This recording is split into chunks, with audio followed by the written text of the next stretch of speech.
अगर आपको हमारी वीडियो पसंद आए तो वीडियो को लाइक करें, शेयर करें, कमेंट करें और हमारे चैनल को ज़रूर सब्सक्राइब करें।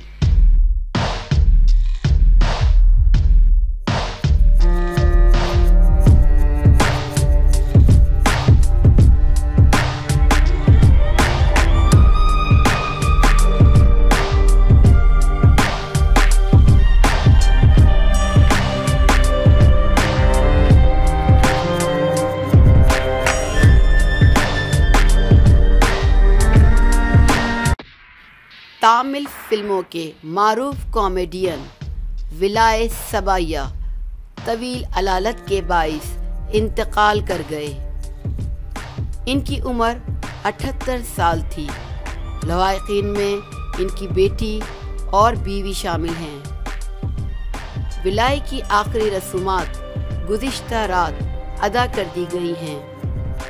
उन्होंने अब तक 250 से ज़ायद फिल्मों में काम किया था।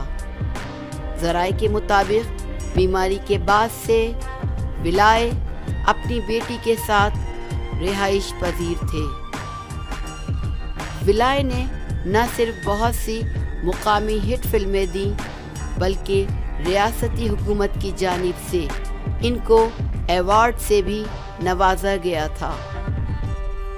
अगर आपको हमारी वीडियो पसंद आए तो वीडियो को लाइक करें, शेयर करें, कमेंट करें और हमारे चैनल को ज़रूर सब्सक्राइब करें।